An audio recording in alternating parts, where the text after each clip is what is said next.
astraalitason ja astraalitason eri tasot ja se, minne sielut aikaisemmin menivät aina kuolemansa jälkeen ja minne nyt sielut voivat mennä kuolemansa jälkeen. Λοιπόν, μέχρι το 1996 η γη περιβαλλόταν από ένα φράγμα διότι είχε υπογράψει συμβόλαια δέσμευσης για να μπορεί να φιλοξενήσει ψυχές ώστε να τελειοποιήσουν το πλάνο τους και την εξέλιξή τους. Ja vuoteen 1996 saakka meidän maapallomme ympärillä oli tällainen erityinen verkosto, joka sulki maapallon energisesti sisäänsä. Eli vuoteen 1996 ja se johtui siitä, että meidän maapallomme oli tehnyt sopimuksen toimia päivällisestä kotimaasta tänne pudonneiden sielujen koulutuspaikka. Μόνο υψηλές ανώτερες οντότητες από την πέμπτη διάσταση μπορούσαν μέσω ειδικών φυλών να έρθουν στον πλανήτη Γη για να διδάξουν ώστε να βοηθήσουν τις εγκλωβισμένες ψυχές των ανθρώπων.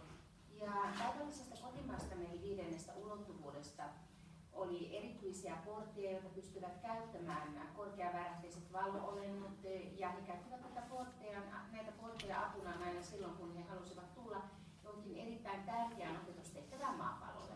Mutta he olivat ainoastaan heitä varten.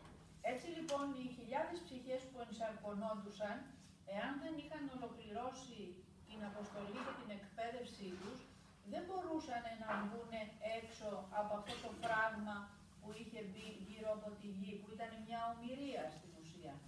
Ja voidaan ajatella, että meidän maapallollamme olevat sielut kokivat itse asiassa kuin vankeudessa oloa, sillä niin kauan aikaa, kun heillä oli jonkinnäköisiä oppiläksyjä vielä läpikäytävänä, he kulkivat ainoastaan meidän kolmannen ulottuvuuden ja astraalitason välistä matkaa. Eli pois pääsy sieluilla tämän kolmannen ja neljännen ulottuvuuden vankilasta oli erittäin vaikea. Έτσι λοιπόν οι ανθρώπινες ψυχές που έφευγαν από το φυσικό τους φορέα, εκεί που πήγαιναν ήταν στα αστρικά πεδία της γης. Πουθενά δεν μπορούσαν να πάνε. Eli kuolemansa jälkeen ihmissielut siirtyivät meidän maapallomme astraalivyöhykkeelle, eivät minnekään muuta. Και πηγαίνανε με το αστρικό σώμα. Όπως και εμείς που έχουμε αστρικό σώμα, έτσι και η γη έχει αστρικό σώμα. Σε αυτά τα πεδία λοιπόν πήγαιναν οι ψυχές που έφευγαν από τη γη. Eli että aivan samalla tavalla kuin meillä on fyysisen kehon lisäksi myöskin astraalikeho, niin on myöskin meidän maapallollamme. Ja sielun kuolemansa jälkeen siirtyi astraalikehossa meidän maapallomme astraalivyöhykkeelle, sille osalle, mikä oli hänen oman kehityksensä kannalta. Έτσι λοιπόν, αυτά τα αστρικά πεδία είχαν διαμορφωθεί σε 3 ζώνες εξέλιξης όπου πήγαιναν οι ψυχές. Ja astraalitasolla oli tämmöistä 3 kehityksen vyöhykettä, ja nämä 3 kehityksen vyöhykettä olivat rastaan ihmissielussa. Αυτή ήταν η κατώτερη ζώνη, η μέση ζώνη και η κάπως πιο καλύτερη ανώτερη ζώνη, ας την πούμε. Ja oli tämä kaikista matalin värähtelyltään oleva astraalitaso, sitten niin sanottu astraalikeskitaso ja sitten korkeampi värähteisin eli valoisen astraalitaso. Οπότε ανάλογα της εξέλιξης των ψυχών μπορούσαν βάσει και της συχνότητας, δεν τους καθοδηγούσε κάποιος τιμωρός, είτε πήγαιναν εκεί, αν ήταν πολύ τοξικές ψυχές, ή πήγαιναν στη μέση ζώνη όπου είχαν να δουλέψουν τα συναισθήματά τους, είτε πήγαιναν σε αυτή τη ζώνη που ήταν τα άτομα, οι ψυχές που είχαν νόηση, είχαν ασχοληθεί με τις τέχνες, πήγαιναν ας πούμε συγγραφείς, να σας δώσω ένα παράδειγμα, ζωγράφοι εδώ, αλλά αυτό δεν σημαίνει ότι ήταν καλύτερα αυτοί ή χειρότερα αυτοί, διότι δεν υπήρχε η σύνδεση μεταξύ σκέψης και καρδιάς, συναισθήματος. Ja nämä 3 eri vyöhykettä, minne ihmiset siirtyivät aivan puhtaasti oman sielunsa kehitystason mukaan. Ei ollut kukaan, joka olisi siellä portilla määrännyt, kuka menee minnekin, vaan sielu oman kehityksensä mukaan siirtyy joko sinne alemmalle tasolle, keskitasolle tai korkeammalle tasolle. Ja Ja tällä korkeammalla tasolla, kehityksen tasolle ja korkeammalla astraalitasolla olivat yleensä ne sielut, jotka olivat erittäin luovia sieluja ja jotka olivat saaneet jo sitten yhteyden valomaailmaan. Ja se ei kuitenkaan tarkoita, että he olivat saaneet oman kehityksensä loppuun, koska se mikä heiltä yleensä puuttui, oli se, että heillä ei ollut yhteyttä heidän mielensä ja heidän sydämensä välillä. Όπως καταλαβαίνουμε, τα ίδια επίπεδα υφίσταται και ο άνθρωπος όταν ζούσε με το φυσικό του σώμα. Αν ζούσε, η εξέλιξή του ήταν κάπου εδώ, πήγαινε στα αντίστοιχα εδώ. Αν ήταν η εξέλιξή του εδώ, πήγαινε στα αντίστοιχα εκεί. Αν ήταν η εξέλιξή του εδώ, πήγαινε στα αντίστοιχα εκεί. Eli aivan samalla tavalla kuin meidän astraalitasomme kuoleman jälkeen oli jaettuna eri kehityspöykkeisiin, niin myöskin tämä meidän aineen ulottuvuuden taso. Eli ihmiset toimivat täällä myöskin erilaisilla kehitystasoilla. Το θέμα όμως ήταν που τώρα αρχίζουμε και κατανοούν οι άνθρωποι ότι και αυτό ήταν μια ψευδαίσθηση και αυτό ήταν μια ψευδαίσθηση. Δηλαδή ζούσαν οι ψυχές ένα πηγενέλα και ένα μάτριξ στην ουσία. Ja nyt sitten sielut ovat heränneet. Ja sielut ymmärtävät, että se elämä, mitä me elämme täällä kolmannessa ulottuvuudessa, sekä myöskin kuoleman jälkeinen elämä siellä astraalitasolla, missä sitä ollaan jatkettu, molemmat ovat olleet täyttä harhaa. Eli olemme eläneet itse asiassa matriksissa hyvin kauan aikaa tällä maapallolla. Οπότε φεύγοντας από εδώ, ζώντας μια ΑΒ ζωή, την ίδια επαναλάμβαναν όταν πήγαιναν και στα αστρικά πεδία. Eli yksinkertaisesti sanottuna, niin ihmiset elämänsä aikana elivät tietynlaista elämää ja kuolemansa jälkeen itse asiassa jatkoivat samaa aikaa. Ei heistä tullut yhtään viisaampia sillä toisella puolella. Σε αυτά τα αστρικά λοιπόν πεδία κυριαρχούσαν οι αστρικοί ηγέτες. Ja astraalitasoja hallitsivat niin sanotut astraalitason dynastit. Αυτοί είναι οι πεπτοκότες. Ja kyseessä ovat langenneet henkilöt. Οπότε όταν πήγαινε η ψυχή εκεί, ζούσε πάλι μια ψευδαίσθηση και βλέποντας κάποια πράγματα που τις έδειχναν αυτοί οι αστρικοί ηγέτες, προσπαθούσε να δημιουργήσει ένα πλάνο καλύτερο. Όμως αυτό το πλάνο ποτέ δεν το θυμότανε. Ja sielu tällä astraalitasolla pyrki valmistautumaan seuraavaan jälleen syntymään ja tekemään erityisen sielusuunnitelman ja tämän sielusuunnitelman kautta kehittymään. Mutta kun sielu tuli jälleen syntymään tänne kolmanteen ulottuvuuteen, niin osaksi hän unohti sen sielusuunnitelmansa, mikä oli tätä elämän varten. Έτσι λοιπόν δημιουργήθηκε η δέσμευση του κάρματος. Ja tämä on niin sanottu sitten karman sidos, joka alkoi kehittyä sieltä. Στην ουσία πρέπει να καταλάβουμε ότι το κάρμα το όρισαν αυτοί οι αστρικοί ηγέτες. Ja jos ajatellaan, että mihin karma liittyi, se karma liittyi hyvin voimakkaasti astraalitason dynastiin.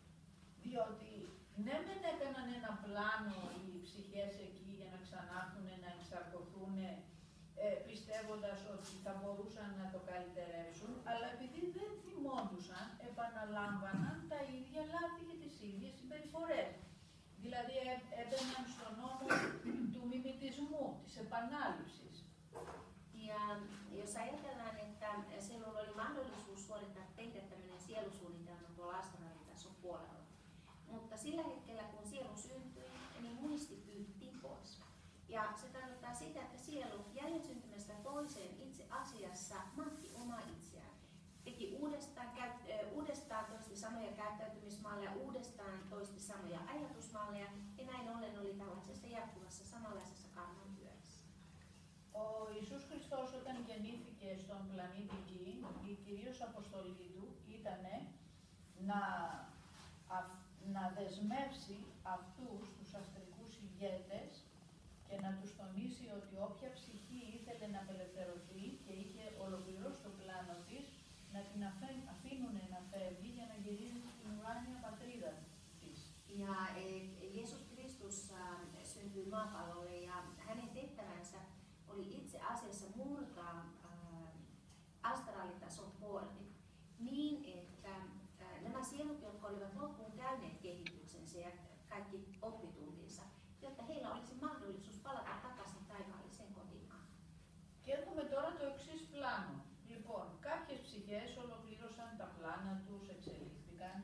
και μπόρεσαν και έφυγαν από αυτή την δέσμευση που είχε ορίσει η γη και γύρισαν στις ουράνιες πατρίδες τους. Eli meidän maapallon historian aikana jotkut sielut pystyvät läpikäymään omat karmiset oppiläksynsä ja siirtymään takaisin taivaallisiin kotimaahansa. Έτσι λοιπόν πάρα πολλές ψυχές επέλεξαν, εφόσον γύρισαν εκεί, να ξαναέρθουν σε κάποια εισάρκωση στη γη για να βοηθήσουν και άλλες ψυχές.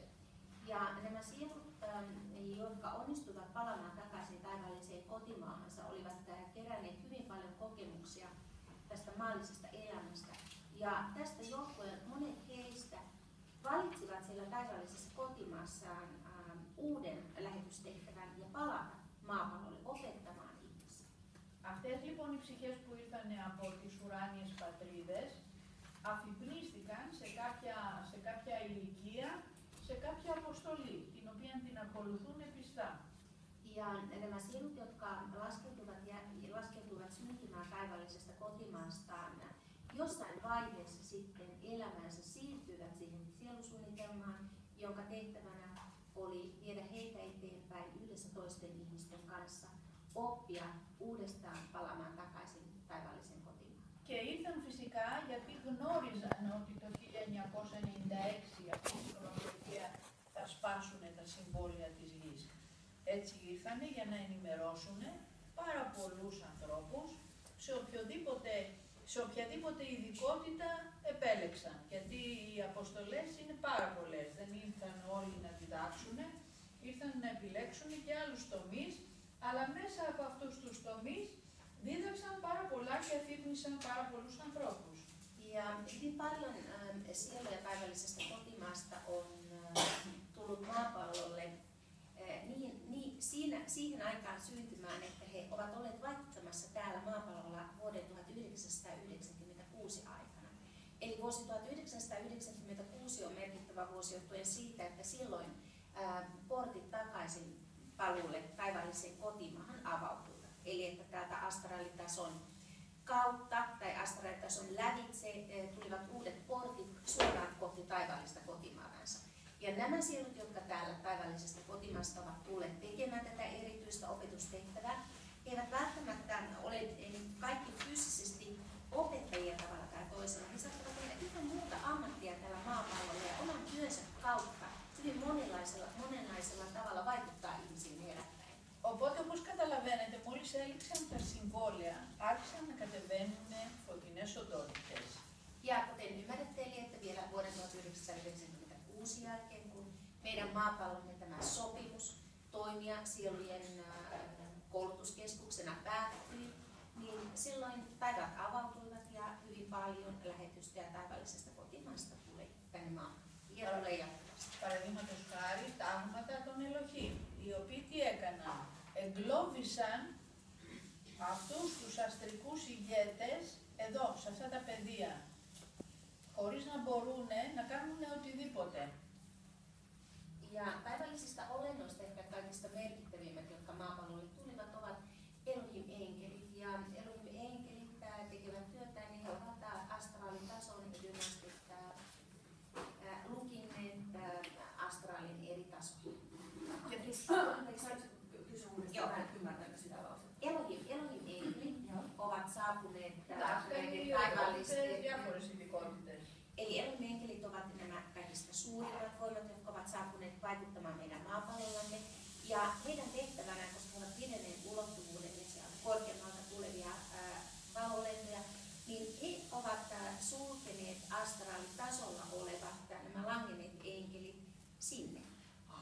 Eli että tarkoittaa sitä, että Elohim-enkelten apu on nyt tällä hetkellä myöskin meidän saatavilla. Οπότε